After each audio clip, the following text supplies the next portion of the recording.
नमस्कार और the deep dive में स्वागत है। आज हम एक कह सकते हैं एक थोड़ी अलग थोड़ी डरावनी कहानी की गहराइयों में उतर रहे हैं। हमारे पास स्रोत है the last rooms unseen guests दस्तावेज से ली गई एक कथा जिसका टाइटल है द लास्ट रूम।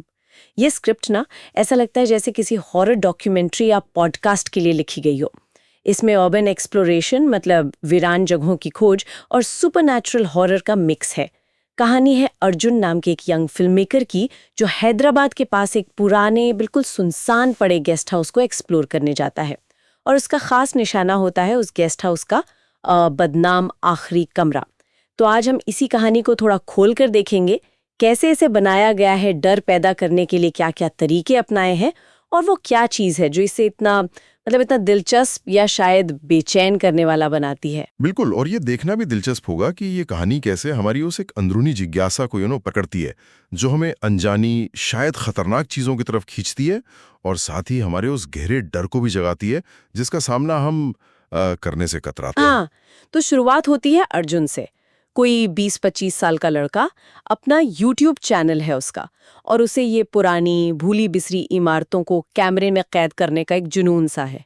उसे इस ब्रिटिश जमाने के गेस्ट हाउस के बारे में पता चलता है, शहर से दूर एकदम वीराने में। और जो लोकल लोग हैं जैसे चाय वाला या कोई और, वो उसे साफ साफ मना करते हैं, ए बाबू उधर मत जाना, वो जगह ठीक नहीं है।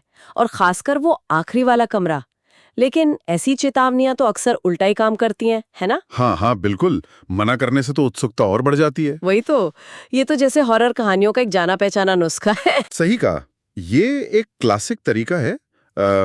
चेतावनियां कहानी में टेंशन और वो क्या कहते हैं मिस्ट्री की पहली परत बनाती हैं।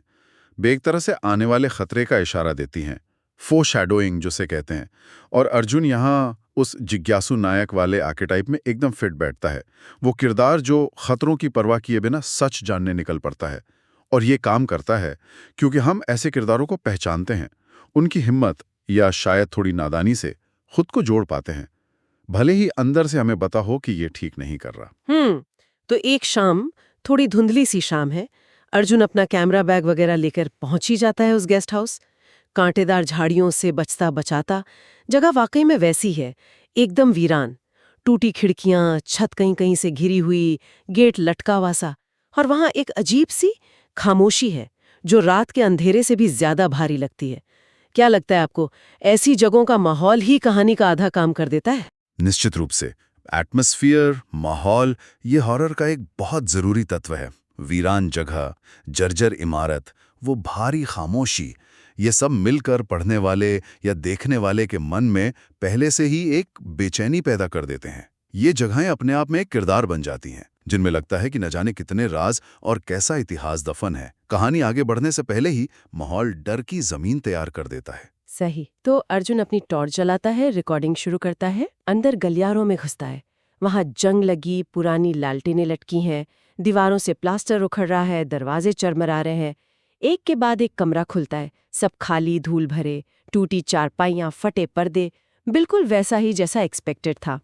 लेकिन जैसे जैसे वो इमारत के और अंदर जाता है, कुछ कुछ अजीब होना शुरू होता है। उसकी टॉर्च की रोशनी बिना किसी वजह के वो धीमी पड़ने लगती है, डिम होती जाती है, जैसे जैसे कोई चीज उसकी बैटरी की ताकत सोख रही हो। ये पहला संकेत है। हाँ, और फिर जब वो उस आखिरी कमरे के करीब पहुंचता है, उसे अपने पीछे हल्के कदमों की आहट सुनाई देती है। वो एकदम से पलटता है, गलियारा खाली, कोई नहीं। पर आहट फिर आती है, हल्की सी। ये वो पल है जहां सिर्फ माहौल का डर नहीं रहता, लगता है कुछ सक्रिय हो रहा है। बिल्कुल। यहाँ कहानी डर को बढ़ाने के लिए सेंसरी एक्सपीरियंस मतलब हमारी इंद्रियों के अनुभव का इस्तेमाल कर रही है। पहले सिर्फ देखकर डर लग रहा था, वीरान जगह। अब सुनाई देने वाली चीजें जैसे वो आटे और रोशनी का कम होना, ये डर में एक अनिश्चितता जोड़ रहे हैं। क्या वो आटे सच हैं या अर्जुन का वहम? टॉर्च का धीमा होना क्या सिर्फ बैटरी की प्रॉब्लम है या कुछ और? ये सवाल दर्शक या पाठक को अर्जुन की मानसिक स्थिति से जोड़ते हैं। और क्योंकि वो सब रिकॉर्ड कर रहा है, यह हमें वो फाउंड फुटेज वाली फील देता है जिससे घटना ज्यादा वास्तविक लगती है। हाँ, वो फाउंड फुटेज वाला एंगल तो है ही। फिर वो पहुंचता है उस आखिरी कमरे के दरवाजे पर। दरवाजा थोड़ा सा खुला है, जैसे किसी ने अधूरा छोड़ा हो। और हैरानी की बात यह है कि बाकी पूरी इमारत इतनी खस्ता हालत में है, पर यह दरवाजा और शायद कमरा भी ये बेहतर स्थिति में लगते हैं, जैसे जैसे इसका खास ख्याल रखा गया हो या ये खुद अपना ख्याल रखता हो। हाँ, अजीब। ये कॉन्ट्रास्ट, ये विरोधाभास बहुत महत्वपूर्ण है। जब सब कुछ टूटा फूटा हो और एक चीज सही सलामत मिले तो वो ज्यादा ध्यान खींचती है, ज्यादा रहस्यमयी लगती है। ये संकेत देता है कि ये कमरा बाकी जगह से अलग है, इसका कोई खास मकसद या कहानी है। अर्जुन थोड़ा हिचकिचाता है, फिर दरवाजा धकेलता है, अंदर जाता है। अंदर घुसते ही हवा एकदम भारी और ठंडी महसूस होती है, बाहर के मुकाबले काफी ज्यादा। कमरे के बीच में एक बिस्तर है, उस पर चादर एकदम साफ बिछी है, जैसे अभी कोई उठकर गया हो। ये उस वीरान जगह के हिसाब से बहुत ही अजीब है, बहुत ज्यादा अजीब। और फिर उसकी नजर जाती है अंगीठी के ऊपर लगे एक बड़े पुराने आईने पर।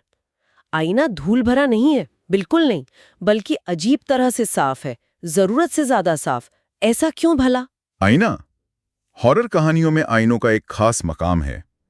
वो सिर्फ अक्स दिखाने वाली चीजें नहीं होती। अक्सर उन्हें दूसरी दुनिया के दरवाजे या आत्माओं को कैद करने वाली वस्तु या फिर सच को तोड़ मरोड़ कर दिखाने वाले माध्यम के रूप में इस्तेमाल किया जाता है। और इसकी ये असामान्य सफाई इसे तुरंत शक के घेरे में ला देती है। ये इशारा है कि ये कोई साधारण आईना नहीं है। शायद यही कमरे के सही सलामत होने का राज भी हो। और तभी जैसे ही वो आईने के थोड़ा और करीब जाता है, कहानी में वो मोड़ आता है जहां से लगता है वापसी मुश्किल है। आईने की कांच की सतह पर जैसे भाप पर उंगली से लिखा जाता है ना, वैसे शब्द उभरने लगते हैं। लिखा आता है, तुम पहले नहीं हो। अर्जुन का दिल जोरों से धड़कने लगता है।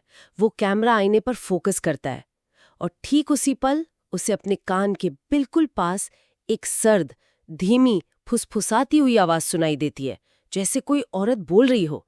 आवाज कहती है, लेट जाओ, हमेशा के लिए रहो। अरे बाप रे, अब डर सिर्फ महसूस नहीं हो रहा, वो सीधे अर्जुन से बात कर रहा है। हाँ, ये सीधा संवाद, ये डायरेक्ट कम्युनिकेशन डर को एकदम पर्सनल बना देता है।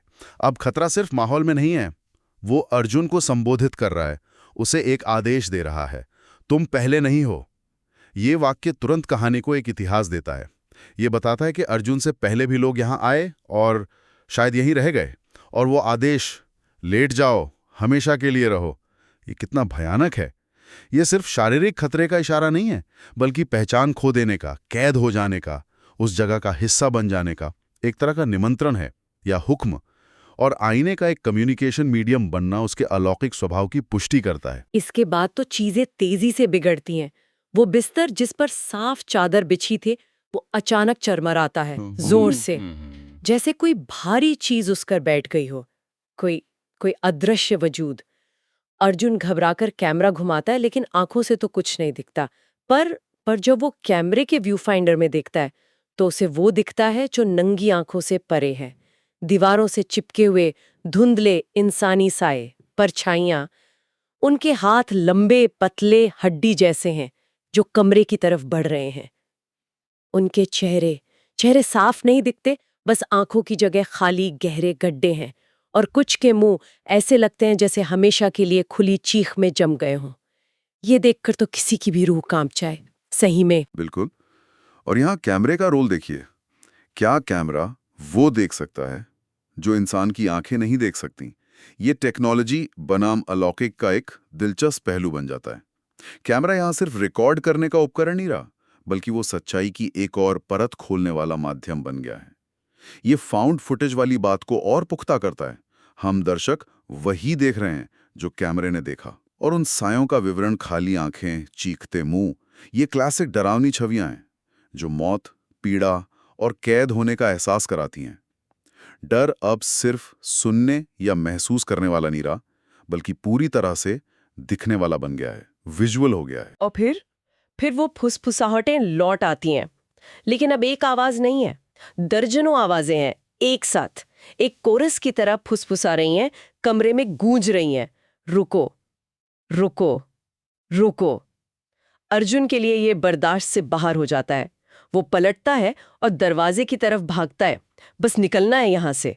लेकिन जैसे ही वो दरवाजे तक पहुंचता है, दरवाजा जोर से पैंग बंद हो जाता है। इतनी जोर से कि झटके से उसकी टॉर्च हाथ से छूटकर जमीन पर गिरती है और टूट जाती है। घना अंधेरा। क्या क्या ये कमरा उसे जाने नहीं देना चाहता? दरवाजे का बंद होना एक निर्णायक पल है, एक टर्निंग पॉइंट। ये भौतिक रूप से जाल में फंसने का प्रतीक है। अब भागने का रास्ता बंद, अंधेरा डर को और कई गुना बढ़ा देता है, क्योंकि अब वो देख भी नहीं सकता कि खतरा कहाँ है, किधर है। और टॉर्च का टूटना वो रोशनी और उम्मीद के खत्म होने का संकेत है, सिंबॉलिक है। कहानी यहाँ अर्जुन को पूरी तरह से लाचार और उस अनदेखी शक्ति के रहमो करम पर छोड़ देती है। कैमरे की रिकॉर्डिंग अभी चल रही है, शायद नाइट विजन मोड पर। अंधेरे में जो आखिरी चीज कैद होती है वो है आईने में अर्जुन का अपना चेहरा। लेकिन वो अर्जुन नहीं लग रहा। उसके प्रतिबिंब की आंखें पूरी तरह काली हैं, जैसे दो बहरे गड्ढे, शून्य। और उसका मुंह एक अस्वाभाविक खामोश चीख में खुला हुआ है, जैसे उसकी आत्मा को खींच लिया गया हो। ये देखकर तो रोंगटे खड़े हो जाते हैं। हाँ, ये विकृत प्रतिबिंब, ये डिस्टॉर्टेड रिफ्लेक्शन शायद कहानी का सबसे डरावना हिस्सा है, क्योंकि ये बाहरी खतरे से कहीं ज्यादा गहरा डर है। अपनी पहचान खो देने का डर, अपने ही शरीर पर, अपने आप पर नियंत्रण खो देने का डर। आईना यहां सिर्फ दूसरी दुनिया नहीं दिखा रहा, बल्कि ये दिखा रहा है कि अर्जुन खुद उस दूसरी चीज में बदल रहा है या बदल दिया गया है। वो उस कमरे की शक्ति का, उन पहले आए हुए लोगों का हिस्सा बन रहा है। ये साइकोलॉजिकल हॉरर का पीक है। क्या अर्जुन अब भी अर्जुन है, या वो भी उन अनदेखे मेहमानों में से एक बन गया है? सवाल रह जाता है। और फिर रिकॉर्डिंग बंद हो जाती है।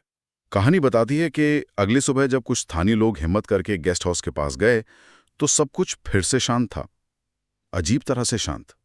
अर्जुन गायब था, उसका कोई सुराग नहीं मिला, सिवाय उसके कैमरे के, जो आखिरी कमरे के फर्श पर पड़ा मिला, अभी भी रिकॉर्डिंग मोड में। शायद बैटरी खत्म हो गई थी। और उस आईने पर, जिसे सुबह की ओस में किसी ने उंगली से लिखा हो, 6 शब्द हल्के से नजर आ रहे थे। अब हम एक और हो गए। अब हम एक और हो गए। ये वाक्य कितना ठंडा और अंतिम सा लगता है ना? ये पुष्टि करता है कि अर्जुन उस जगह का हिस्सा बन गया है, उन पहले के पीड़ितों में शामिल हो गया है। ये कहानी के उस चक्रीय साइक्लिकल स्वभाव को दिखाता है। कमरा शिकार करता है, उन्हें सोख लेता है और फिर अगले शिकार का इंतजार करता है। खतरा खत्म नहीं हुआ है, वो बस पड़ गया है। कहानी का अंत यही नहीं होता। स्रोत ये भी बताता है कि स्थानीय लोगों का मानना है कि वो कमरा आज भी वैसा ही है, इंतजार करता हुआ, अछूता और भूखा। और अगर कोई हिम्मत करके उस गेस्ट हाउस के गलियारे की दीवारों के पास कान लगाए तो कहते हैं शायद उसे आज भी अर्जुन की फुसफुसाहट सुनाई दे, जो अगले आने वाले मेहमान को बुला रही हो, लेट जाओ।